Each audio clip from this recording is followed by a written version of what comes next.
Hello बच्चों, let's read the question. The question says the density of NaOH solution is 1.2 gram per centimeter cube. The molality of this solution is. तो बच्चों इस question में हमसे पूछा गया है कि एक सोल्यूशन की मोलालिटी क्या होगी. तो इस क्वेश्चन का बच्चों हमारा जो की कॉन्सेप्ट रहेगा वो रहेगा हमारा मोलालिटी. जैसे कि हमसे मोलालिटी के बारे में पूछा गया है तो मोलालिटी के बारे में जान लेते हैं बच्चों. ये तो सबसे पहले कॉन्सेंट्रेशन टर्म होता है, कॉन्सेंट्रेशन टर्म. अब हम देख लेते हैं इसको डिनोट कैसे करते हैं. इसको हम डिनोट करते हैं बच्चों स्मॉल एम से. अब जो ये क्वेश्चन में हमसे पूछा गया है ये हमारा बेस रहेगा एक फॉर्मूले में. मोलालिटी का फॉर्मूला होता है जो वो होता है बच्चों हमारा number of moles of solute, number of moles of solute upon weight of solvent, weight of solvent. और ये वेट ऑफ सॉल्वेंट हमारा रहता है केजी में. ठीक है, तो हमको अब मोलालिटी निकालनी है तो हमको number of moles of solute निकालने हैं. अब ये कैसे निकल सकते हैं वो चेक कर लेते हैं. सबसे पहले हमको क्या क्या गिवन है वो देख लेते हैं.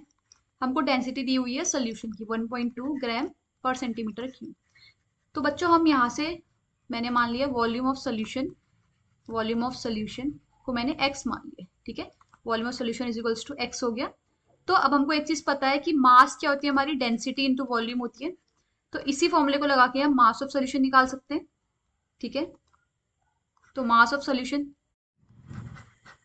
मास ऑफ सोल्यूशन क्या हो जाएगा हमारा रो इंटू वी. मतलब रो दिया हुआ है 1.2, वी कितना हो जाएगा x हो जाएगा. ठीक है, ग्राम हो जाएगा यहाँ पे. अब हम निकालते हैं मास ऑफ सॉल्वेंट. सॉल्वेंट क्या है हमारा NaOH सोल्यूशन दिया हुआ है तो सॉल्वेंट हमारा वाटर हो जाएगा. ठीक है, वाटर हो गया हमारा. वाटर के लिए भी क्या हो जाएगा रो इंटू वी. तो इसकी डेंसिटी बच्चों 1 दी हुई है तो density of water 1 into volume है x. तो ये हो जाएगा हमारा x ग्राम. अब हमको पता है कि एक सोल्यूशन में सॉल्वेंट भी होता है और सोल्यूट भी होता है. हमको इसमें से सॉल्यूशन और सॉल्वेंट का मास तो पता है तो हम यहाँ से सोल्यूट का मास निकाल सकते हैं. ये 1.2x है, ये x है, तो यहाँ से सोल्यूट का निकाल सकते हैं.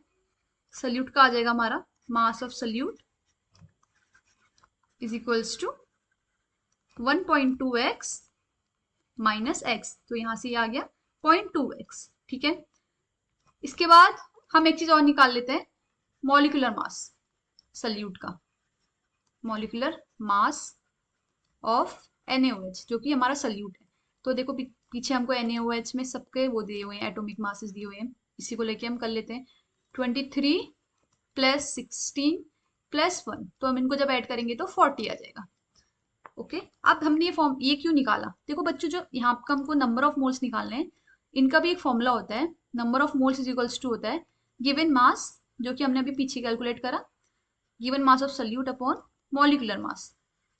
तो यहाँ से ये वैल्यू क्या आ जाएगी, मॉलिक्यूलर मास हमने 40 निकाल दिया तो मैंने यहाँ पे 40 लिख लिया.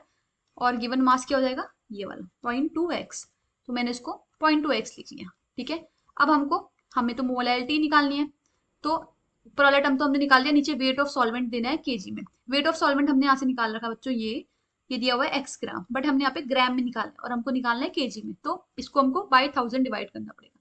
तो अब मैं मोलालिटी निकाल रही हूँ. मोलालिटी ऊपर वाला टर्म ये हो गया n वाला, दिस वन, तो ये हो गया 0.2x अपॉन 40 इंटू क्या हो जाएगा यहाँ पर हमको दिया हुआ है दिस इज x ग्राम, तो x अपॉन 1000. ठीक है, अभी 1000 को ऊपर भेज देते हैं, x से x कैंसिल कर देते हैं यहाँ पे, अपॉन 40 इंटू, अब इसको हम कट करते हैं तो 4 2 जा 8 4 5 जा 10. तो जब हम इसको कैलकुलेट करेंगे मल्टीप्लाई करेंगे तो 5 आएगा. तो हमारी मोलालिटी कितनी आ रही है 5 मोलर. तो जो क्वेश्चन में पूछा गया of this solution is 5 molar. Okay, I hope you understood this question बच्चों. Thank you.